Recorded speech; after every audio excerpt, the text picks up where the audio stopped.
ka man dalhin ng kapalaran, iisang bayan lang sa puso mo'y laman, pinagmulan at babalikan. Konting tiis na lang at hanggang sa araw na yan ay asal. Kami nandito lang, sabay na pakinggan ang mga kwento nyo, isigaw natin sa mundo, bagong bayani namin kayo. Sipag at tapang nyo, hinialay sa mundo, sinasaludo namin kayo. Pilipino, itaas ang noo, ipagmalaki mo ang galing nyo, isigaw sa mundo.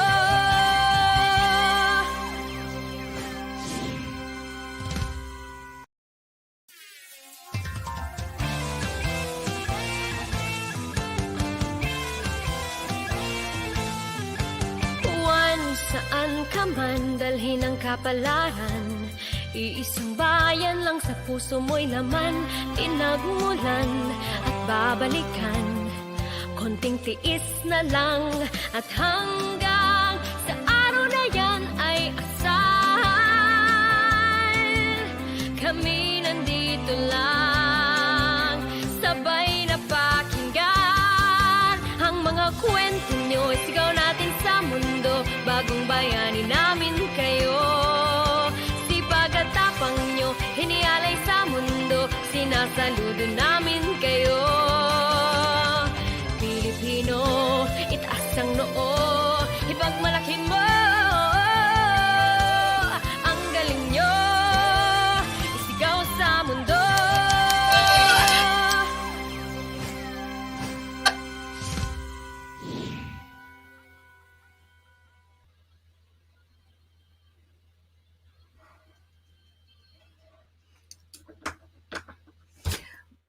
Magandang hapon UK, magandang hapon Europa, magandang gabi Pilipinas. Ito po ang JUANEUKONEK, nagbabalik po ang ating serbisyo publiko. Ito po ang kwentong Pinoy, kwentong migrante, kwentong Juan. Ako po si Rose Eclarinal. Ako po si Crystal Dias. Ngayon hapon po, babalikan natin ang kultura ng Pilipinas bago pa man dumating sa bansa ang mga Kastila. Ano ang kasuotan ng mga sinaunang Pilipino at ano ang sinasabi nito tungkol sa ating kasaysayan? Makakasama po natin ang Milan-based fashion designer na si Lionell Christian Lanuzo at ang journalist po na si Mye Mulingtapang. Crystal? And my second segment, it's to do with Brexit in Ireland. As you know, Ireland is part of European Union, but since Brexit, obviously there's a question about the rights of Irish people in Britain. So we're going to be talking about that with my guest, Chris Quebral. Okay, so our guest for this segment is Lionell Christian Lanuzo. Lionell is a Milan-based fashion designer who is behind a historical docu-fashion show and project dubbed as Golden Treasures.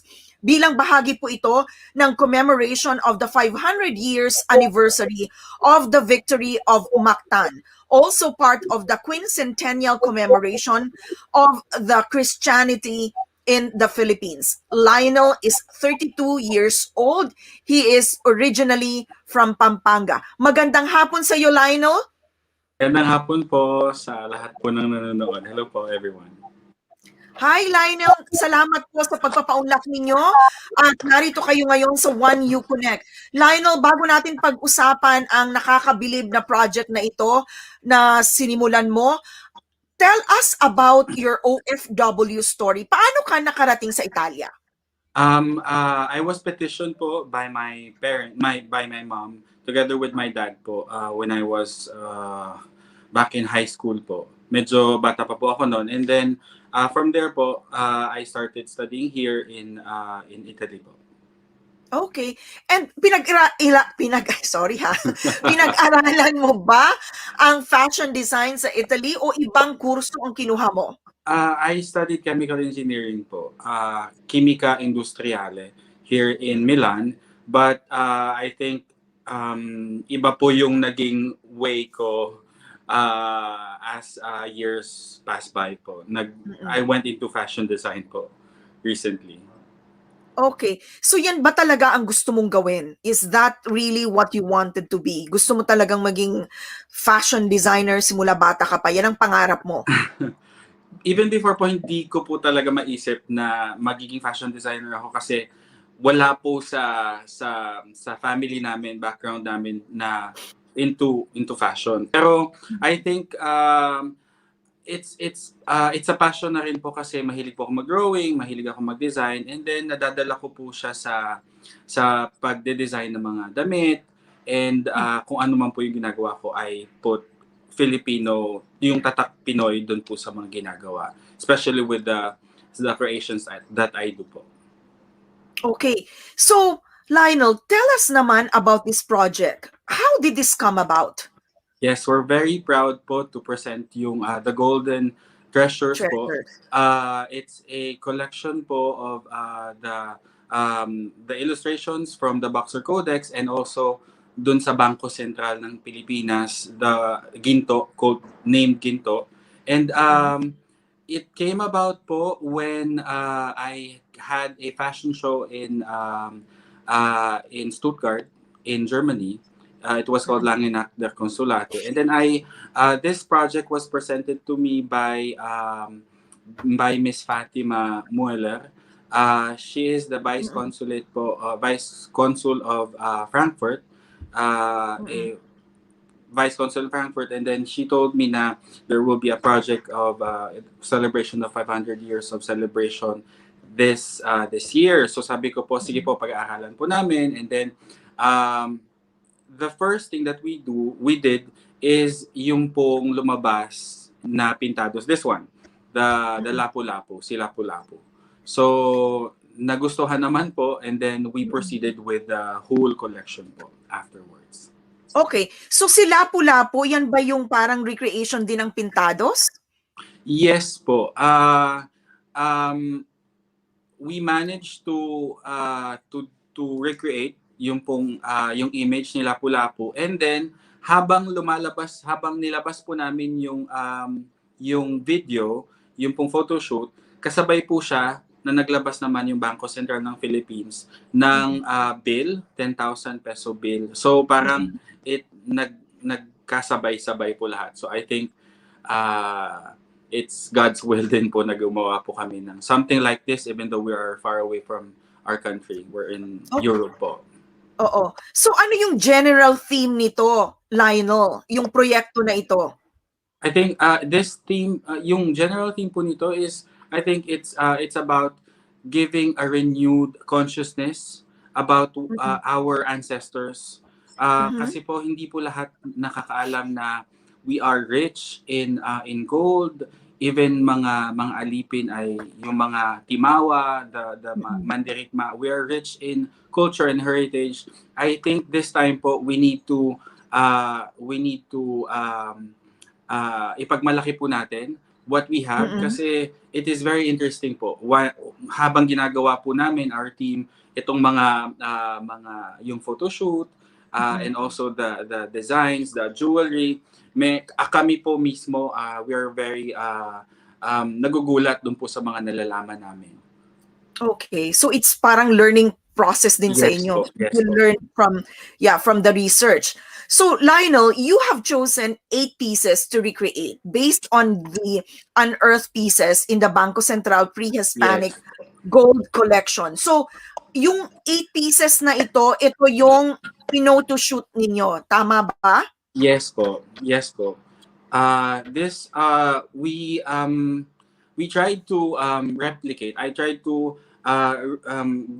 i-replicate po yung mga ginto collection of from the Bangko Sentral, kasi po especially hindi naman po nila maipapa-photoshoot yon sa mga models. So we try to replicate them, and then I added also some designs from my some ideas from my own. I included shells kasi syempre po nasa baybayin sila, nasa dalampasigan sila. And then also I tried to yun po, gawin po yung mga patanaw, yung kampilan, the sword. This one po is pwede pong istop natin. This one po is the royal kampilan. It is a sword, two-pointed sword po that was said na pumatay po kay Magellan. So this sword is typical of the Sulu.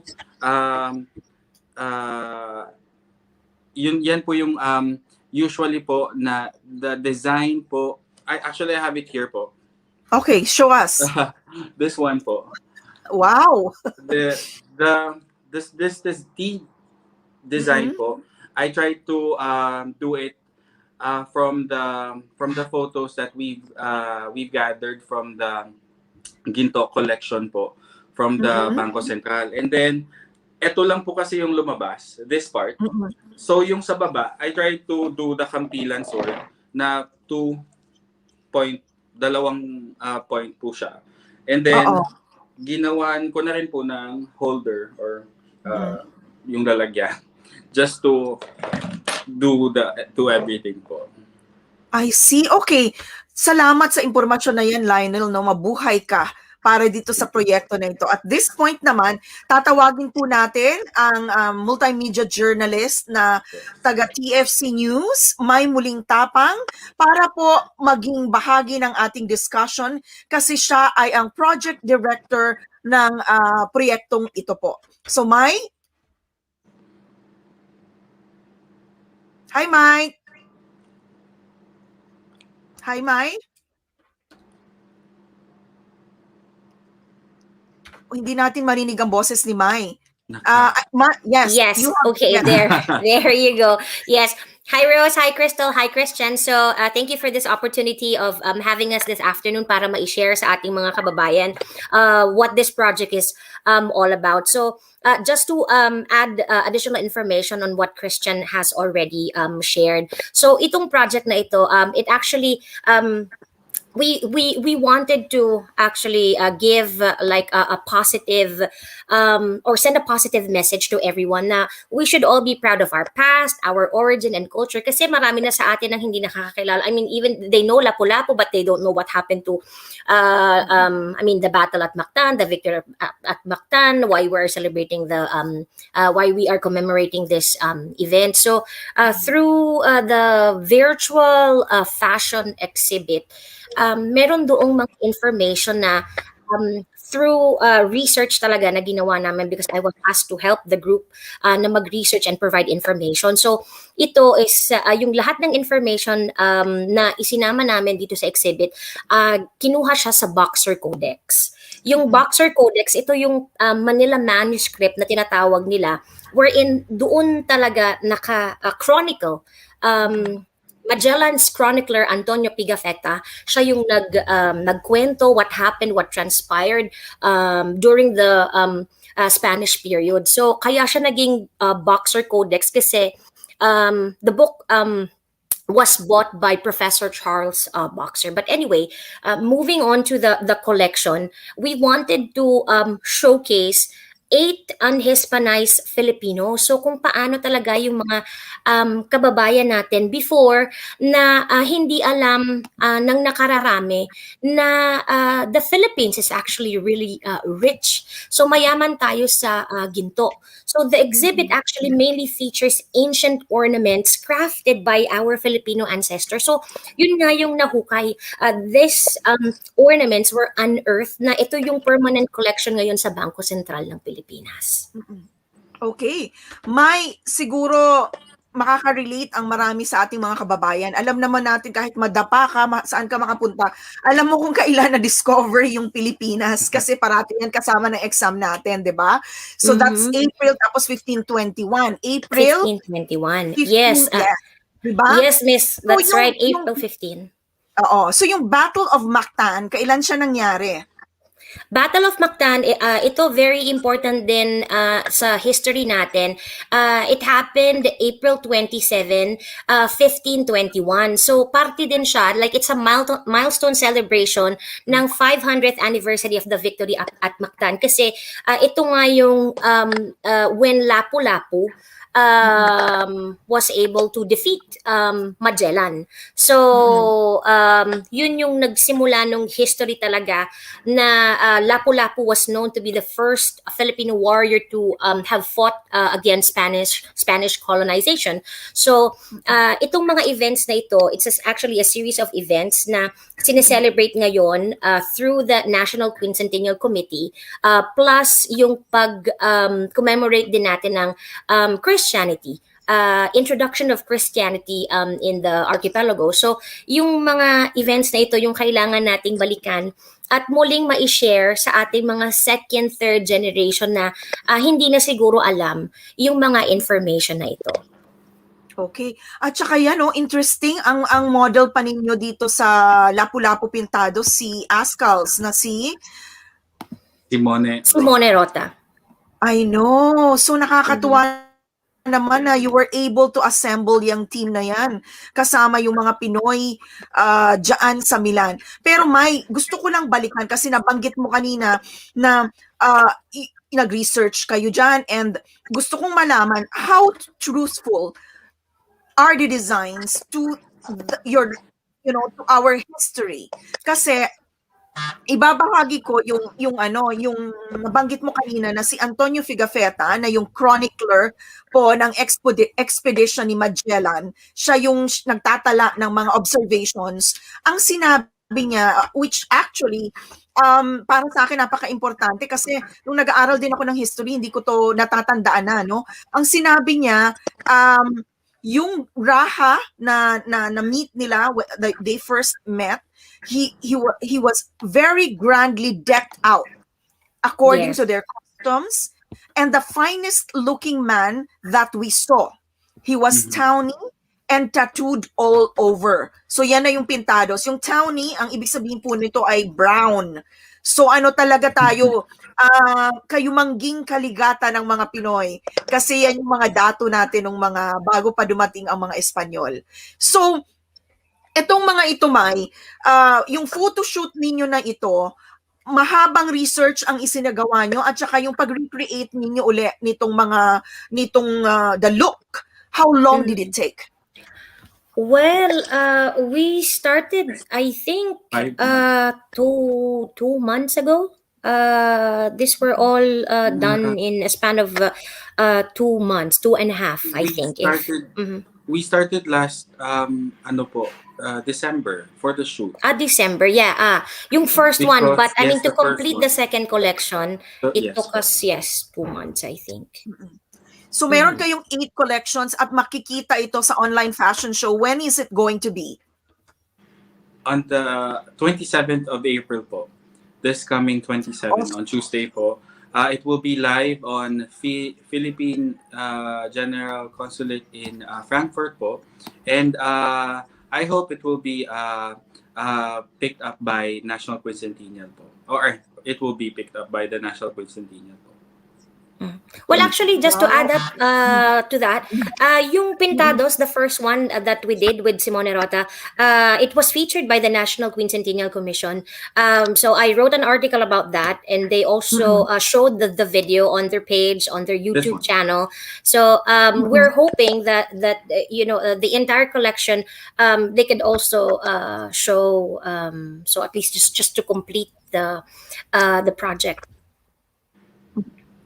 Okay. So nagsimula kayo sa Pintados, ano pa yung part nung 8? Tell us very briefly. Maghati kayo ni Lionel. So what are the others?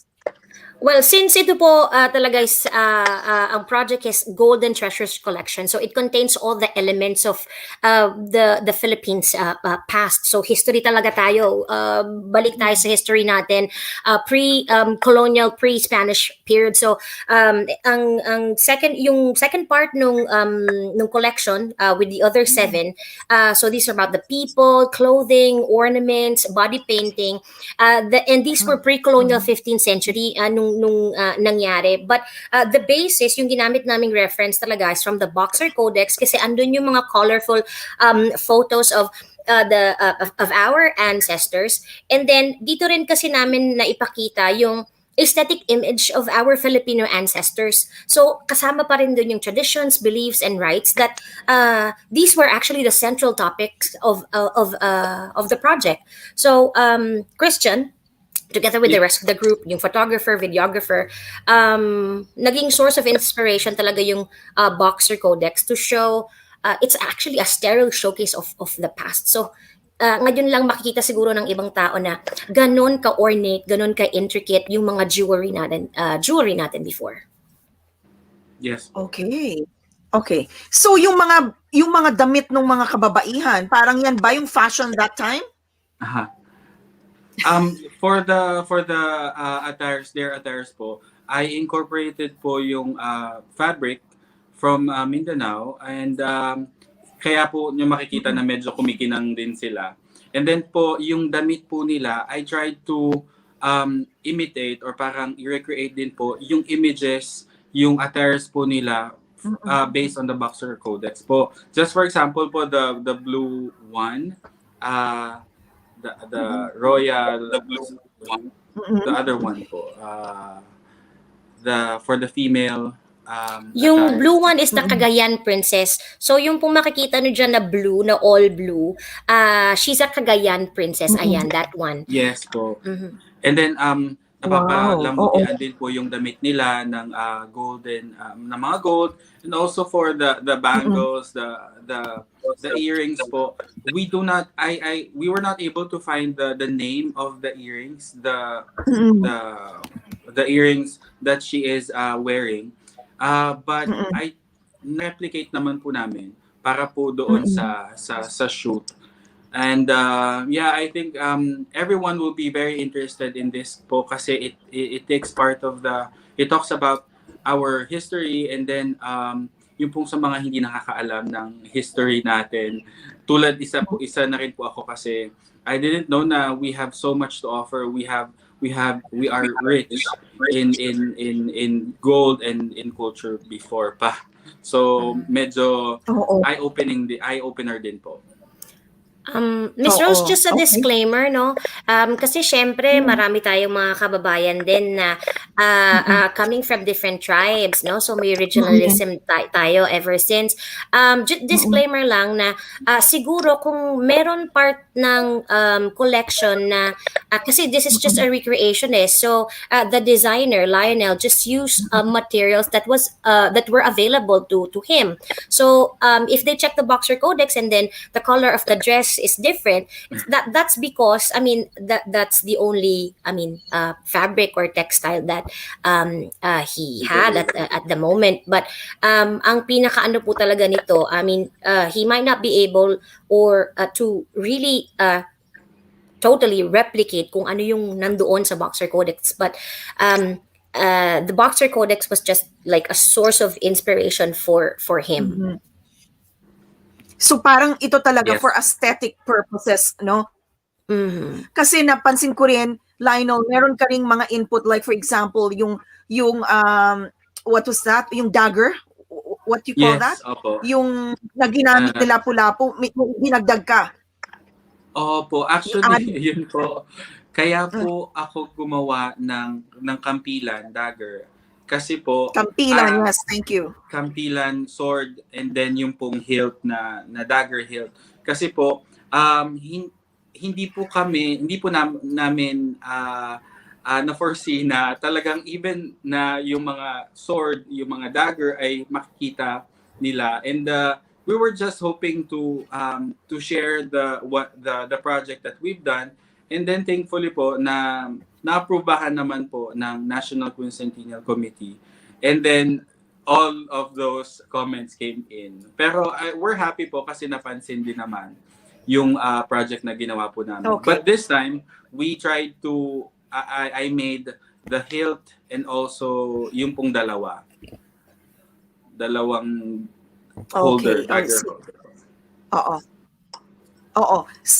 Since ikaw yung in charge sa research, ikaw yung director of the project, ang tanong ko, how truthful were you in recreating some of the pieces doon sa research na isinagawa ninyo?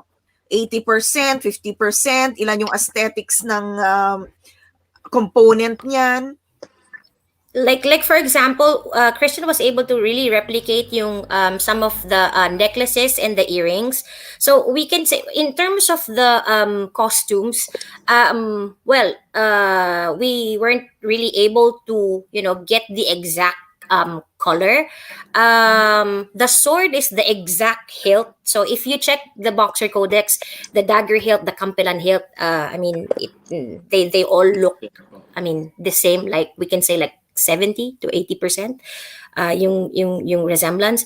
And then the other accessories, siguro the additional accessories that they will see, yun ay from Christian's creative side. So even the clothes, if you check the Boxer Codex, they wear a particular color which is just red, sometimes blue, and yellow. So yun nga po, since we lack the materials, we just tried as much as possible to put all the elements all together.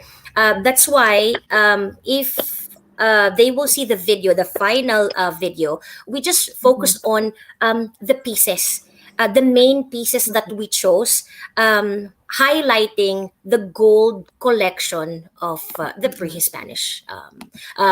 pre-Hispanic period rather. Okay. So, bago namin kayo tanungin para sa mga detalye nung event on April 27, exactly 500 years ng Battle of Mactan, basahin ko muna yung mga nagko-congratulate sa inyo, Lionel. Baka may mga interesting na tanong din dito na pwede natin nasagot. Magagaling talaga ang mga Filipino. Galing po yan kay Nelly Fami. Nanunood din ang ating kasamang si Jean Alcantara. Excellent subject. Well done. Kung may tanong po kayo, pwede nyo i-type dyan para po mabasa natin at masagot ni Lionel at saka ni Mye Mulingtapang para sa exhibit, sa virtual fashion show. By the way, may exhibit din ba to? Makikita din ba ito ng mga kababayan natin somewhere? Okay, tell us. Give us more about the details of the virtual fashion show at saka kung magkakaroon kayo ng exhibit. I think Miss Mye knows about that. Kasi po, or... Well, it's actually called virtual fashion exhibit. So because of the pandemic, we cannot actually have like a real fashion show. The physical exhibit will actually follow. We're just waiting for details or information or advice from the consulate. But the virtual fashion exhibit, the video will be launched on April 27.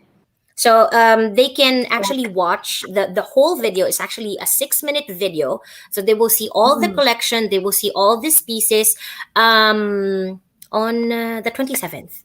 And then we are hoping that actually the exhibit can be showcased in different consulates or embassies. So at least we can spread the word, we can spread awareness. So all other our kababayans can actually,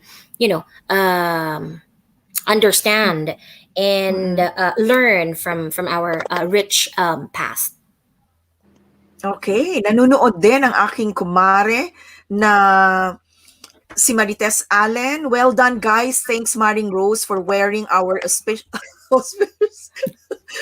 Charmed Friga. Yes, gusto ko kasing maswerte. You know why I wore this? Kasi last week meron kaming technical problem. So, I had to wear something na may good luck Yes. para hindi tayo magkaroon ng problema technically kasi ayaw nating malate tayo. Sino pa ba yung may mensahe dito? Kung may tanong po kayo, may isa akong question na gustong basahin pero biglang nawala. Kailangan talaga kasi mabilis yung mata mo in scrolling eh. Anyway, Jay, can you please post that before we close this segment? Meron ba tayong tanong dito para bago magpaalam si Christian at saka si Lionel? So, it will be a virtual exhibit. Mapapanood po ninyo. Pwede po ba, May, na ilagay ninyo yung link dito sa ating thread para yung mga kababayan natin Yes ay po. makita kung saan nila ito pwedeng mapanood. Actually, we have the on April poster. 27. We have the poster. We have the poster Okay, now. put it and on our everything. thread, no? Yes po. I have. Okay, so there's one question for you, Lionel. How do you see in your collection? How do you see in your collections and in your future events integration of our weaving materials from Philippines into the Western world fashion industry? Weaving. Yes. Weaving. Actually po, How do you see in your collection?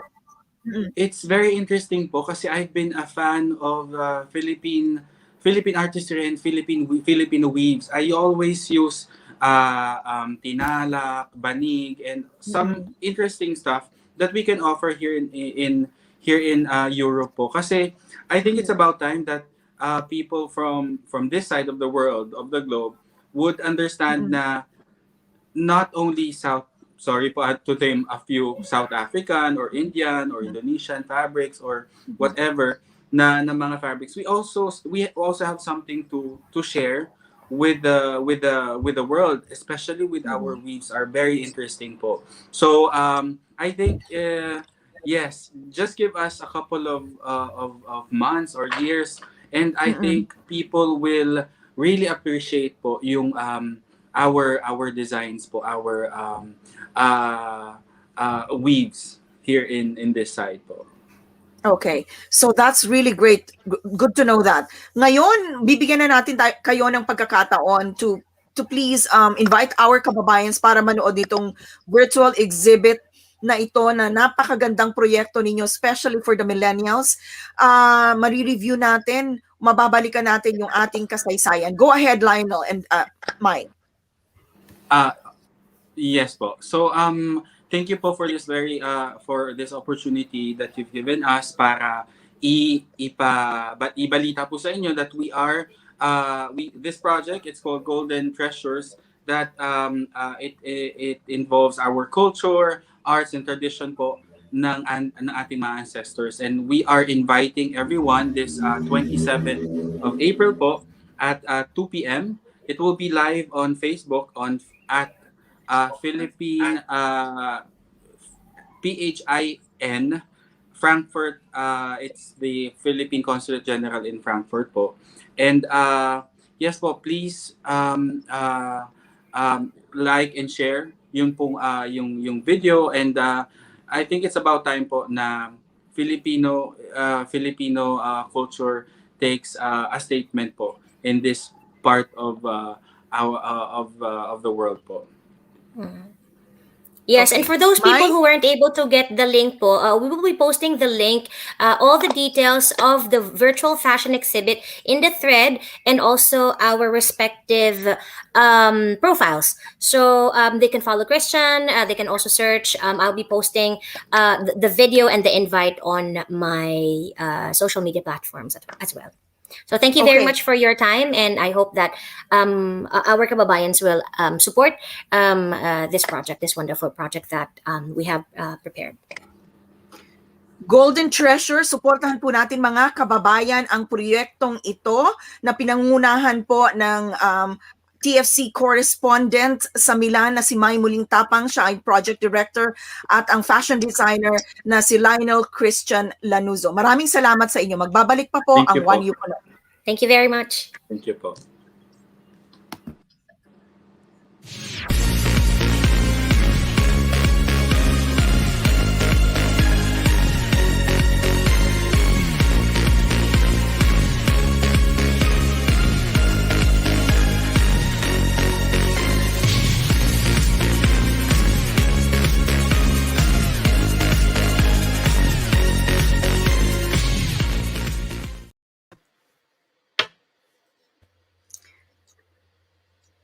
Nagbabalik po ang JUANEUKONEK. Pasensya na kayo, kailangan ayusin ko yung buhok ko kasi kaharap ko yung fashion design TFC stringer correspondent sa Milan. Kaya fix up a little bit. Magandang hapon, Crystal Dias. What do we have for Immigration 101? Hello, you're beautiful. You don't have to do anything to your hair. Yes, so thank you. I'm back, and I'm Crystal Dias. And this time, I know we've been going about Brexit. You know, it's been done, but it's still important to talk about it. As you know, on the 23rd of June 2016, the UK voted to leave the European Union in a referendum. And the UK did leave the European Union on the 31st of January 2020. And the UK was then in a transition period, which ceased on the 31st of December 2020. Now, the reason I'm mentioning Brexit is because it has an effect on Ireland. So, as you know, the Republic of Ireland and the UK they have a long-standing immigration relationship. And it's been put on spotlight when Brexit happened. So I have my guest today, and as you know, Rose, he's a friend, a mutual friend, and I would like to introduce you to him still. So let me just, I had his background here. So here we go. Basically, Chris Quebral is a company director at CMQ Consulting Engineer, and he's currently a trainee solicitor. So he's a jack of all trades, but he's an Irish national. So he lived in Ireland and moved to UK. So let's welcome Chris Quebral. Hi, Chris. Unmute. Hello, good afternoon. Hello, how are you? As I always say, I'm still alive and kicking. Well, thank you for joining us in today's show. As you know, I've known you for a few years now. And with this subject, I thought the best person to speak to about Ireland and the effects of Brexit on Irish people, basically, it's you, right? So let's talk about you first, before talking about the legal side of things. So tell me, how you came to Ireland. It's a bit of a maala-ala mo kaya story. So I first came to the UK to visit my sister who came here to work as a nurse. That was in November 2001. I was here on a visit visa, but then for some reason there wasn't any available flights to go back to the Philippines when I wanted to go back already. And as a result of that, I had to stay in the UK. I ran out of money, and I had to do odd jobs, really like blue collar jobs that I haven't done in the past. It was quite difficult. But then there was this guy who offered me a job in Ireland to work as an engineer. So I grabbed it.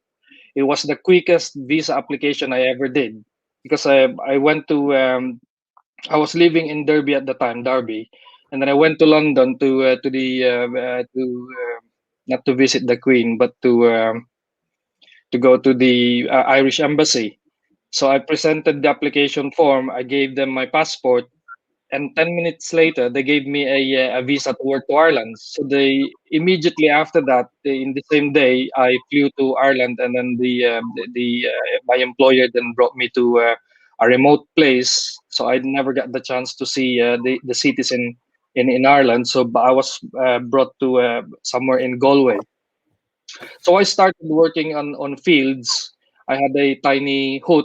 I was working on some design work for like engineering design work, and So it's quite secure. So let me just clarify this. So you came to UK on a visitor visa, yes, that's right. Yeah. and then you actually managed to get a work permit to work in Ireland from Yes, that would be right. Yes, that would be right. That would be As simple contrary as to. that. Sorry. As simple as that. was very simple at the time. Unlike now, you couldn't apply for any visa if you're to work if like you're on a visitor's visa in the UK. But before, at that time, they accepted the application. That was because Ireland was on the in a they were trying to develop Ireland at the time, and they were looking for engineers. So engineers became an exemption, and there you go. So I found a job in Ireland working as an engineer. Everything was good, but it was some sort of a difficult experience because when I was living in the fields, if you like, we had to stay in like really remote areas where you have to use horses to get to to get to those places, and then we had to stay in old abandoned convents where using just a bonfire for heating and lighting, Oh, wow. which it was difficult. Your survival skills were that I learned from in the past was really very useful. And then after that, doing all of those jobs, I thought this place is really as remote as could be, and it was really so laid back. So I did try to do a bit of research, and I discovered there's actually a city. So what I did, I ventured to go to the city, see if I could find another job there, and I thought that I'd like to live in the city better than more than in the countryside because it was so really laid back at the time. So I did. I found another job. I became a chartered engineer. Life was really good, and I employed so many Filipinos at the time. And then come 2008, there you go. The recession came in. The construction industry went down. So again, I was forced to do different businesses. I entered into different businesses because there wasn't any employment. I lost my job in December 2008. And then there you go. I had to do some odd jobs. I even went into Balikbayan Box, the business of Balikbayan Box, which was fantastic because that's where I learned to do a lot of how to engage with people, how to do marketing, how to do a lot of how to run businesses. Mhm. I suppose the most turning point during that time was because I had to sell fishes, believe it or not, frozen fish. I had to sell frozen fish at the time because it was so difficult already. I've already exhausted all my monies, and I had to keep on moving.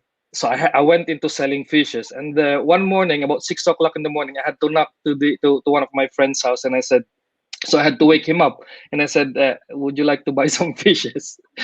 And then he turned around and said, "What kind of person are you? You're an engineer. You employed so many people at the time, and now you're selling fishes. What happened to you?" So that struck me. So then I said, I need to do something else. So that's when I went back to school again, started studying. And luckily, and then I moved to. Luckily, I ended up with this in the selling industry. I had this job in the selling industry, wherein I was trained by different people. I went to Italy to train, and then I also went to the Philippines to do some training. So it was good. I was selling houses for Milan-based then, and then that job. What I forgot to say was when I met my wife Anna, and she's really into the artista thing, and we started organizing concerts in Dublin, which was a nice sort of income and some sort of network. It gave us the opportunity to network, and also gave us the opportunity to sell more houses. Mhm. So all the monies that we earned from selling houses kept us moving until we moved to the UK in December 2013. And I then moved to PLDT and remained here. So that's when I started with Dias Solicitors, November 2014, I think. Oh, wow. So let me just get the timeline straight here. Okay. So you arrived in the UK on a visitor Mm. visa when? 2000. November 2001. And then you moved to Ireland in 2000. In April 2002. And then when did you become Irish?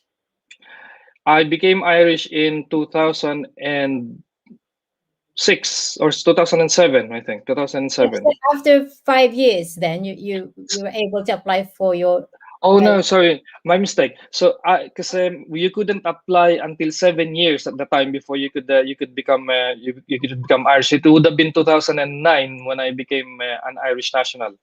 Okay. And Yeah, then you married, I mean, you called her Anna, but we call, as we know her, Mayet. Mayet. Yes. Yes, Hi, that's right. Mayet, if Yeah, you're listening.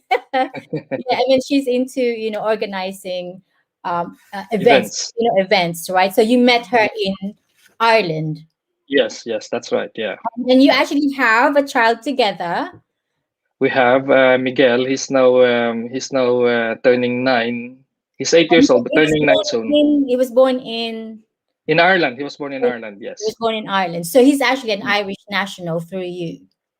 He is. Luckily when he was born, the nationality law changed that allowed the non-EU, I mean non-Irish nationals born from, sorry, children born from non-Irish nationals at that time were. Oh, sorry. So he was born in 2012. I was already Irish at the time. That's So right. the rules have changed. So he was entitled to for nationality. But prior to that, about 2008, I think, you cannot become an Irish national if you're only you're born from a non-national. Okay. Mm. But obviously he was born after 2008 and Yeah. So I mhm, was already Irish at the time. Irish Yeah. national. Okay. Mm. And so you moved to UK in 2013. 2000 December 2013, we moved permanently to the UK. Okay. And at the time, Anna's immigration situation, she became your dependent. Is that That's right? right. That's right, Blash. So she came to the UK on a family permit. Okay, so it's like a an entry So clearance. Was it? it's similar to an entry clearance, but then it's now under EU law, Yeah. under the protocols. So Mm. the EEA family permit. So you come in then on a family permit, and when you arrive, then you change it into a residence permit. Okay, so how long she's been here now? Oh, she's been here for a long time because she came here in 2007, I think, 2007 or earlier, and then she went to Ireland and then back. So Mm. when she came back with me 2013 until now, so 13, 14, 15, 16, 17, 18, 19, 20, 21, so 8 years now. Oh, and what's her immigration status now? She didn't have to apply under the EU settlement scheme. She did, because she's a non-EU national, and she's a Filipino national, so she had to apply under the EU settlement scheme. Yes. So, yes. So, well, the rules on that are like, if you, even if I'm an Irish national, Mhm. spouses or family members who are non-EU need to apply under the EU settlement scheme. It's only the Irish that's allowed not to apply if Correct. they And now wanted to. we will be talking about that in detail because obviously, it's good to see, uh, you know, someone who's actually experiencing the changes after Brexit, right? So, what you needed to do uh, uh, as a family member of an Irish national living and working in the UK. So you're now actually working in the UK and Mm, get these viewers because actually Chris Quebral is a qualified engineer, right? mhm. But because he's so keen to have two professions and one of him in law, he's into law and he's actually a really good lawyer, and he is a trainee solicitor at Dias Solicitors, and I've known him for a while now, and he's you. How many dialects do you speak? That will be, I think, four. Hello. Four. Yeah, so Four, we yeah. get a lot of Filipinos calling and asking if you speak what dialects are they. So I could speak Pangasinan, Mhm. Ilocano, and Tagalog, and I could also understand Kapampangan and a bit of Bisaya. A bit Bisaya. Okay. And I don't do any of that. Unfortunately, I only know Tagalog. So, kaya magaling po kung kung meron kayong mga tanong dun sa kung gusto yung dialect yun yung gamitin niyo, we have Chris Quebral to contact sa through Dias Solicitors. So so this is actually a very interesting point because Brexit has it's we've been going through this process since 2016.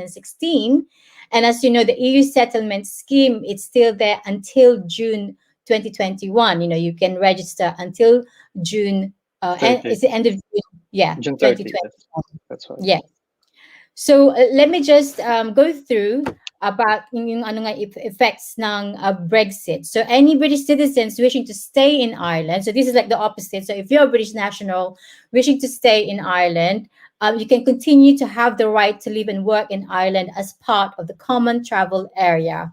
But of course, if you're Irish citizens wishing to stay in the UK, and you want to continue living in the UK, you do not need to apply to the EU settlement scheme. So like Chris, he didn't have to do anything. So because he's an Irish national, he didn't have to register under the EU settlement scheme. He can just continue as is, basically. So his rights to live, work, and access public services in the UK are protected under the Common Travel Area Arrangement.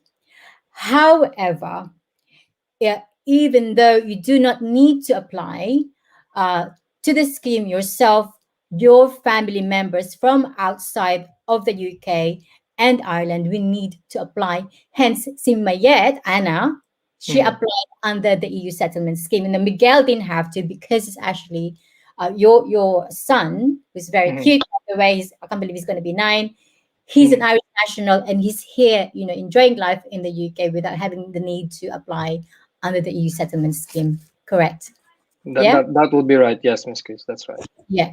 So basically, just in general now, so any non-Irish EU citizens wishing to stay in the UK, so the UK has set up an EU settlement scheme under which EU citizens and their family members living in the UK can apply to continue living there after the 30th of June 2021. It's actually not long now because we're now coming up to the end of April. So we got May, June, so just over 2 months. So those people, anyone who still hasn't done the registration on the EU settlement scheme, please do so as soon as possible. We actually deal with this type of work. And in fact, Chris Quebral is an expert on this because it's a phone app, right? So you just go through the instructions on the app. Yeah. Yes, So let me just finish this off. The EU citizens, except for Irish citizens and their family members living in the UK, must apply to the EU settlement scheme for settled status if they wish to continue living in the UK after the 30th of June 2021. If you do not have 5 years continuous residence in the UK, you may get pre-settled status instead. So if you can prove, if you have been living in the UK for at least 5 years, then you can apply for the settled status. And if it's less than 5 years, then you can apply under for the pre-settled status. Settled status means that you can live in the UK for as long as you want. You will have access to public funds and services if you're eligible, and you can apply for British citizenship.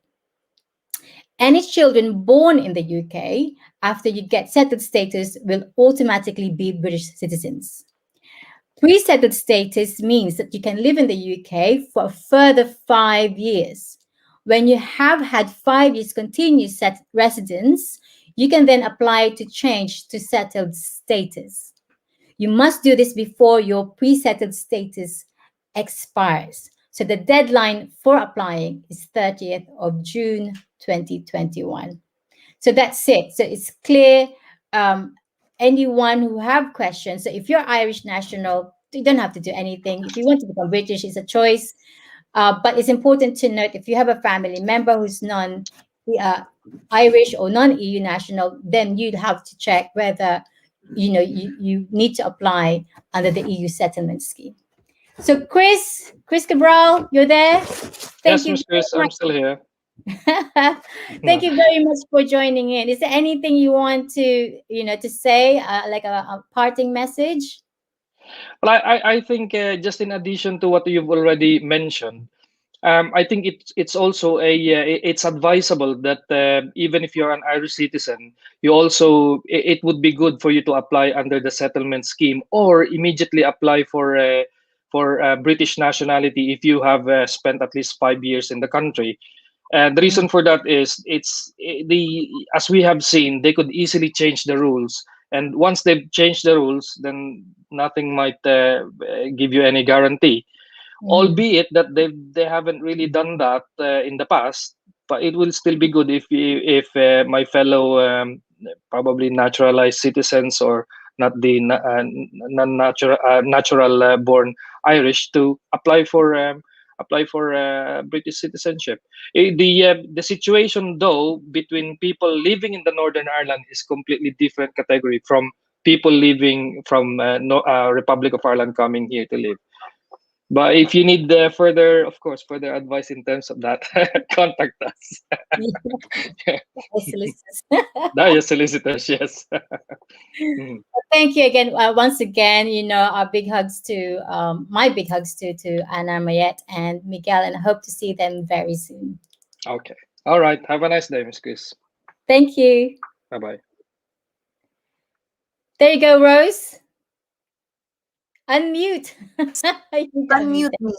Bago umalis si Chris Quebral, ang kaibigan natin, my question is, so wala naman palang special treatment ang Irish versus European. So pareho lang. If you are, for example, Italian and Irish ka, so pareho lang yung prosesong pagdadaanan mo dahil sa Brexit?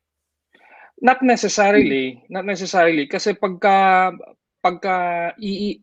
Italian ka, halimbawa, pag Italian ka, kakailanganin mo pa rin mag-apply ng under the EU settlement scheme compared sa Irish. Pag Irish ka, may option ka na hindi ka mag-apply under the EU settlement scheme.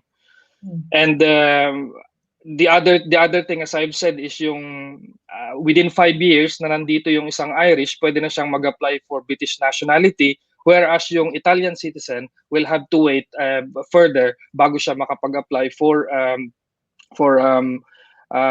British nationality. Another thing na magkokos ng problema sa kanila doon is yung let's say you're an Italian and then you became a dual national, Italian at saka British, then you're into this some sort of meron kasing rule dyan na it's called the McCarthy rule, na medyo kinikitil niya yung mga pwedeng gawin nung isang EU national who is also an Italian national. Albeit na ina-apply din ito dun on some circumstances sa mga British-Irish na dual national, mas malaki yung effect niya dun sa EU national na naging British. So there's a bit of disparity between the two, pero I think kahit may disparity doon, I think na balance pa rin yun kasi going back through the history ng Irish at saka yung relationship ng Irish at saka British, you will see kung bakit, you will appreciate kung bakit there's a small special treatment sa isang Irish national, and it has something to do with bakit nga ba may special treatment? Well, it has something to do with the syempre yung war nung unang panahon, and it's actually yung political relationship between Northern Ireland and the Republic of Ireland. So at saka yung geographical position ng dalawang bansa, kaya naging ganon. Kasi otherwise kung siguro wala yung political interaction in between the two, pwedeng maging treated as an ordinary EU member state lang. Okay. Yun ang aking opinion. Oo. Maraming salamat and thank you for sharing your story, Chris. Alam mo, matagal na tayo magkaibigan, pati ang asawa mo si Mayette. Mayette, hindi ko alam yung mga pinagdaanan mo na nung bago ka pa lang sa Ireland. Very inspiring. Kaya ang mga kwento talaga ng mga kababayan nating Pinoy, nakaka-inspire. Kahit sa Immigration 101, lumalabas kung paano yung sakripisyo ng mga Pinoy para lang magkaroon sila ng settled status dito sa Europa, sa UK particularly. Yeah. Okay, salamat Chris. Maraming salamat. Ngayon, Alright. Maraming salamat. Babasahin po natin yung ibang mensahe ng ating mga kababayan bago po tayo magpaalam because dumating na po ang 1 oras at segment 1 at itong Immigration 101 ay natapos na po yung oras natin ngayong linggo ng hapon. So salamat po sa pagsubaybay ninyo sa amin. Basahin ko lang yung mga mensahe ng ating mga kababayan na nanonood. From Nelly Family, binasa ko ba kanina? Tita Nelly, salamat po sa pagsubaybay ninyo from the beginning to the end. Ayan guys, libre na ang legal advice mula sa ating attorney Crystal Dias at maging kay Chris Quebral na part din po ng Dias Solicitors. Ito, familiar ang kanyang pangalan, Christopher Dias. Hi Crystal and Chris. Kayo lang talagang dalawa yung binati niya. Hindi nyo ako sinama. Okay. Sino pa po yung may mga pagbati dito before we leave? Si Lynn Dismaya Bautista. Hello po, Lynn Dismaya from Pozorobio, Pangasinan. Taga Pangasinan siya. Okay, salamat po. Nanonood ba kayo from Pangasinan o nasa UK kayo? Adelina Kawitan, thank you. Jewel, this is fantastic. Who is Jewel? Baka si Jay. This is fantastic. This is a fantastic channel. Keep watching. Dahil po sa napakagandang comment nyo na yan, Miss Adelina, meron po kayong isang, cloud storage para po sa mga mahilig po na, or may maraming file, ito yung pwede po ninyong gamitin. I'll send it to you po. Papadala ko ito, i-inbox ko ito sa inyo dahil sa pagsubaybay nyo sa JUANEUKONEK. Galing naman po ito sa supporter ng JUANEUKONEK na si Asia Agkawili. Alam nyo, yung negosyo ng kanilang pamilya ay sa computer, storage, at marami pang iba. So ito po ang binibigay niya para sa mga supporters ng JUANEUKONEK. Go ahead, Crystal. Anything else to add before we close? No, that's it. I'm glad to be back. And, please, sa yung mga viewers natin, please spread the news that JUANEUKONEK, that we're still doing the live show. And it's very informative, it's entertaining. The first segment, I loved it. Going back to the Philippine history, that we have so much gold in the country, our artistic flair, nandyan, yung tattoos. I want to get tattoo now. I think that's what I'm gonna do. I'm gonna go to Milan and have a tattoo done. It's amazing. It's amazing. Oo.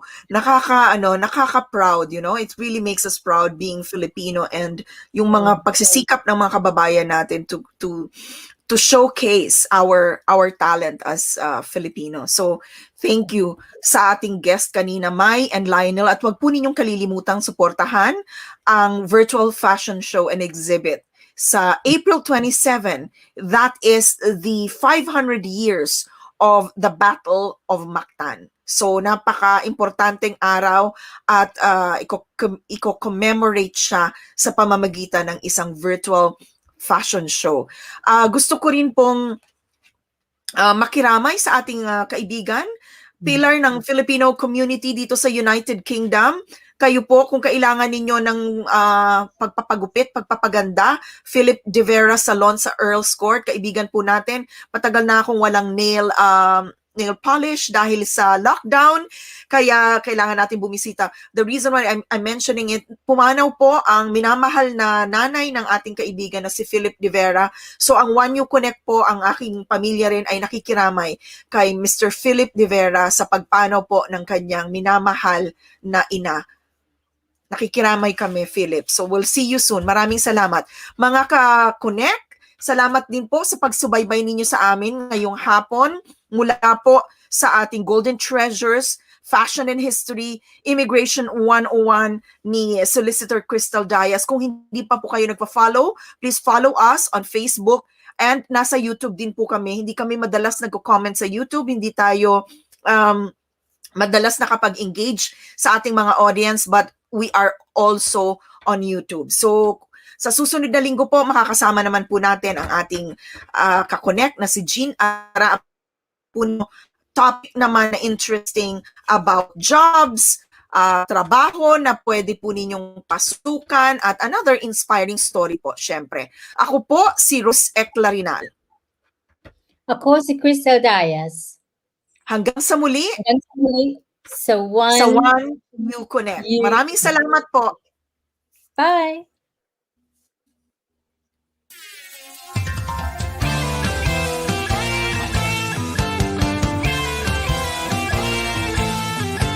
Juan, saan ka man dalhin ang kapalaran, iisang bayan lang sa puso mo'y laman, pinagmulan at babalikan. Konting tiis na lang at